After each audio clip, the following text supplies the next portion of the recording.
tell me that I'm never. Halo semua, salam sejahtera Malaysia, tuan-tuan dan puan-puan. Terima kasih kerana masih terus setia bersama di dalam channel ini. Saudara-saudara, ada satu kejutan, satu berita yang menyedihkan, mendukacitakan Bersatu dan juga Perikatan Nasional.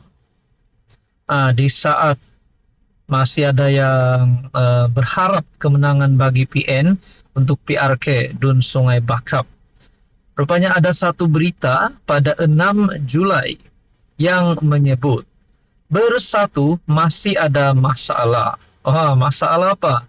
Takkanlah Bersatu ni ada masalah baru lagi ditimbulkan. Kalau ditimbulkan, apa masalah itu dan siapa yang timbulkan masalah itu?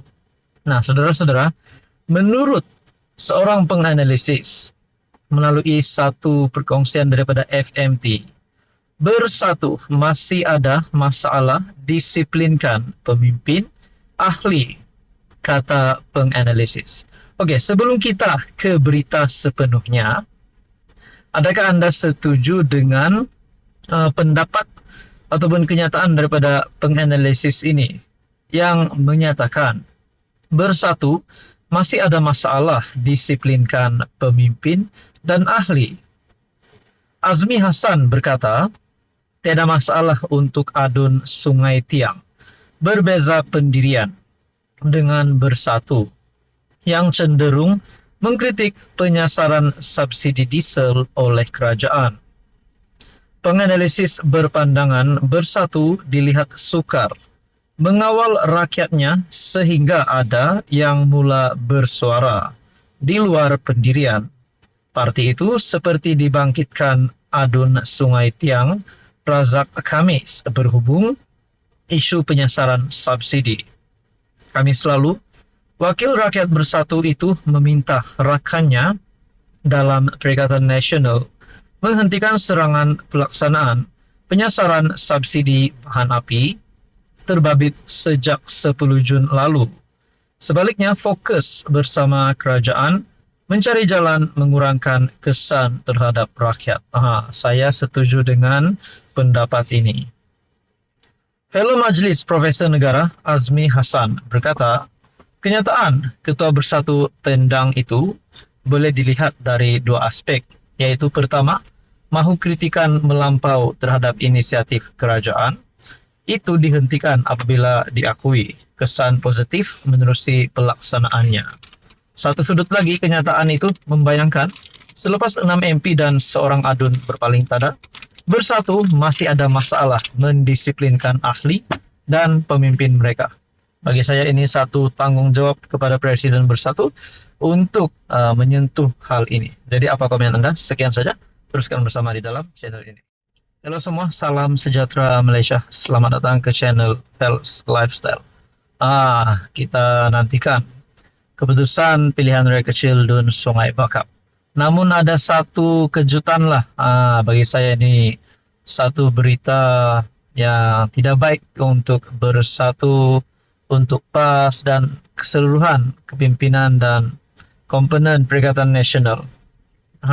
Kerana di dalam ruangan komen channel ini, rupanya kebanyakan menyokong calon Pakatan Harapan untuk menang. Di dalam tinjauan dan undian channel ini pun, kebanyakan juga menyokong calon Pakatan Harapan untuk menang. Adakah ini satu petanda bahawa calon Pakatan Harapan mempunyai peluang yang cerah untuk menang? Sedangkan kita tahu, kerusi ataupun jawatan Dun Sungai Bakap itu sebelum ini dimenangi oleh pemimpin PAS ataupun Perikatan Nasional. Adakah di sini Pakatan Harapan sekali lagi mampu menterjemahkan ataupun memperbesarkan lagi pengaruh kerajaan perpaduan melalui PRK ini? Saudara-saudara, berkaitan dengan pilihan raya kecil Dun Sungai Bakap, 57.7% mengundi setakat 4 petang. Nah, persoalannya 57.7% yang mengundi setakat jam 4 petang, adakah di dalam peratusan ini 57,7% ini kita boleh agak berapa ramai ataupun berapa banyak pengundi daripada calon PH ataupun calon PN. Andai katalah 57,7% ini, andai katalah 40% itu adalah pengundi PH dan 17,7% adalah undi PN, sudah pasti itu satu kemenangan untuk Pakatan Harapan. Dan begitu juga sebaliknya. Persoalannya, siapa yang harus dipersalahkan? Kalau tiba-tiba kiraan undi hanya 57,7% yang datang mengundi sehingga tutup pusat mengundi. Adakah yang dipersalahkan itu calon ataupun siapa? Akhirnya yang harus diberikan tanggung jawab adalah bagi mereka yang sepatutnya menjalankan tugas sebagai pengundi, yaitu rakyat. Karena rakyat memilih. Nibong tebal 6 Julai. Sebanyak 57,7% pengundi bagi PRK Dun Sungai Bakap telah menunaikan tanggung jawab mereka setakat 4 petang tadi. Menurut SPR, kesemua 9 pusat mengundi melibatkan 65 saluran dibuka serentak pada 8 pagi untuk memberi ruang kepada 39.151 pengundi berdaftar. Jadi di dalam 39.000 ini, kalau 57% yang mengundi, baru lebih separuh, belum lagi sampai 60%.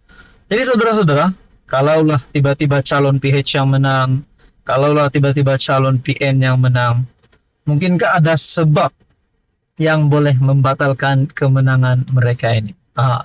Walaupun baru-baru ini melalui pengumuman Zahid Hamidi berkaitan dengan kemenangan calon PH, jika menang akan dibina sekolah vernacular, dan juga ada satu lagi, saya lupa, tapi satu lagi facility untuk orang awam di kawasan pengundi Dun Sungai Bakap. Kalau calon PH menang, bangunan itu akan dibina dan ditubuhkan.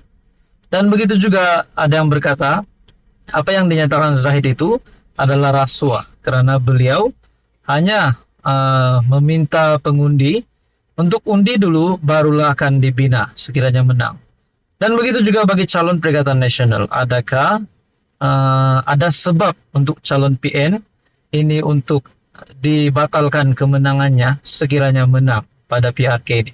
Jadi saudara-saudara, apa komen Anda? Sekian saja, teruskan bersama di dalam channel ini.